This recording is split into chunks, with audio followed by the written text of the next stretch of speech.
So during this whole process of, having been on the X Factor, the band forming, making music, touring the world, having all of these complex feelings going on, at what point did you realise, wait a minute, this is about race? Oh, good question. I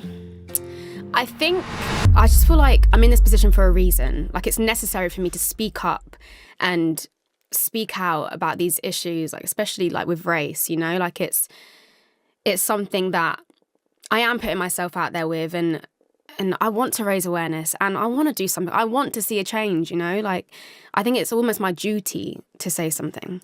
Yeah. And, you talk about some pretty painful stuff because, as I said at the start of this, you've got this amazing energy going on. You're clearly fulfilling a lot of dreams and you're really comfy in your own life and you're doing what you want to do. But obviously there was a hell of a lot of pain and discomfort before that you talk about in the book.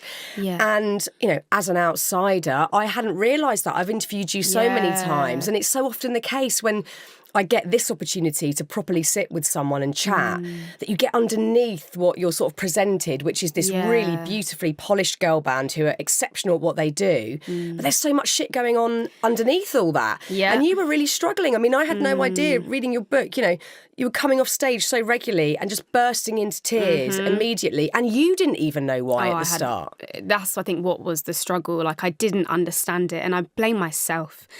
And it just came down to, you're just not good enough. Like, you have to do more vocal rehearsals. You have to talk more in interviews. You have to be more funny. You've just got to stand out more because clearly what you're doing isn't working. And I did all of that. And I felt like I just put in so many hours to try and better myself when really I just had to be myself, So, yeah, it was a frustrating thing to deal with, to not know that it was because of the colour of my skin, to not have that definitive answer as to why I'm going through this. And years went on. I remember coming off stage and my manager would be like, I'd be crying and she'd be like, Leigh-Anne, it's not you, you're amazing. And bless her, she didn't know what to say to me, she was just trying to lift me up. And I was like, why is this happening? Why am I fading? Why am I not equal to the other girls? Why am I not getting this reception like they are? What is going on? And no one could help me. And I think it wasn't really until Brazil for me. I went to Brazil and we performed to a predominantly black crowd and they were chanting my name. And I'd toured the world with the girls and I'd never felt a feeling like it. And I feel like it changed my life, to be honest, because it was the realisation that I needed to fully understand what was happening. Yeah, it's a really emotional part of the book. It's right at the start of the book that you talk about that gig and having that realisation and walking off stage and feeling seen, feeling heard, feeling loved, which you clearly hadn't for many, many years. And there was also an element of that felt prior to the Brazil gig, that you were being gaslit to some extent, because you would come off and say, what is going on? Why am I not getting the same amount of, brilliant, warm reception from the crowd? And everyone, I guess, trying to make you feel comfortable would say, no, it's all in your head. Everyone loves you. But actually, that's not necessarily helpful when you're trying to work out this is it. What's the reason and how do I overcome this? Exactly. And I just remember hearing so much, it's in your head, Leigh-Anne, it's in your head. And it was only times where I could speak to my black dancers who just got it because they had similar experiences in their lives, we could all speak and I found so much comfort with them. And there were times I could speak to Jade as well.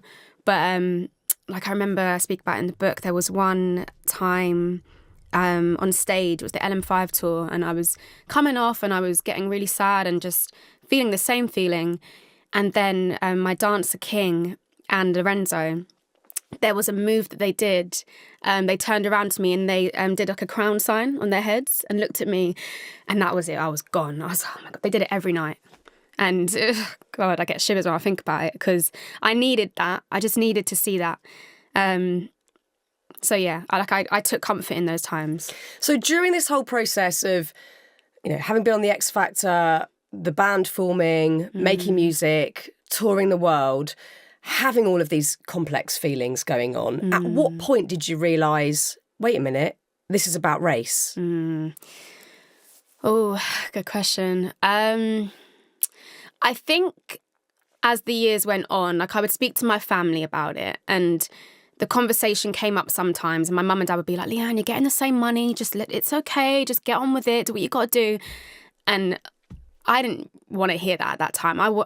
It's almost like I wanted to, I don't know, it's like tough love, you know, like, and I don't know what I needed, but that to me was like, I just want to get on with it, you know, like I want something to change here. I read Why I No Longer Talk to White People About Race.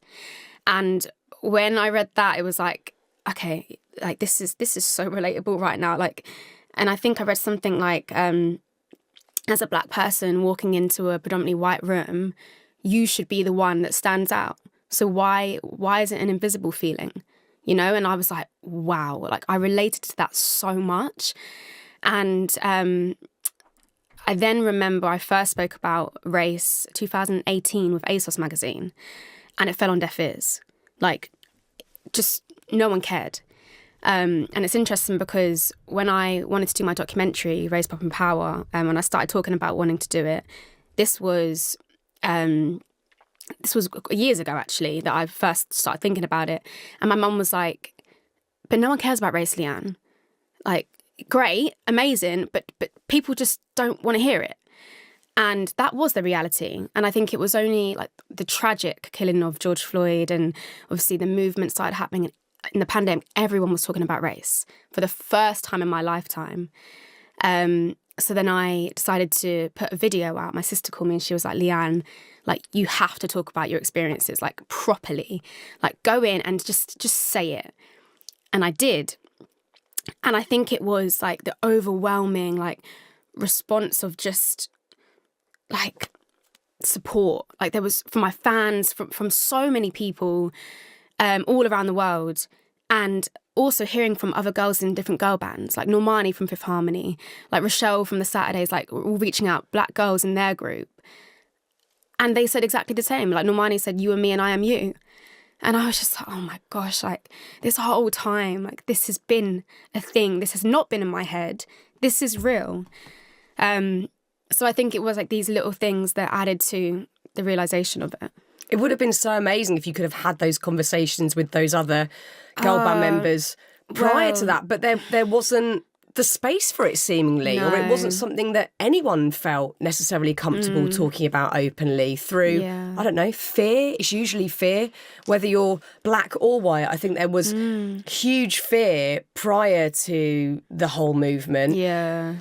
Is this okay to say? Should I say it? And sometimes I feel like on this podcast, certainly, my duty is to sometimes say the unsayable or things that you're scared about. And I certainly, I think prior to the movement, wouldn't have felt comfortable asking anybody about race unless they had brought it up, which isn't necessarily right. I maybe should have moved more towards that subject of my own accord, but I think I was absolutely terrified. I think we all were. Even me as a black woman. I think it's that sort of like, it was like an icky thing. And like I could talk about it like on my Sundays with my family, you know, in like these safe spaces or like with my friends. But it was never a thing. Like saying the words, I am being treated differently because of the colour of my skin. Saying those words, even to the girls, like I was like, this sounds ludicrous. For all those years, it sounded wild to me. So I just never knew how to say it. But then, obviously, the world almost woke up in a way, and like these conversations aren't awkward anymore, you know, like we can have these conversations. And I feel like a lot has changed, still a lot to be done, but it feels like it's moving in the right direction.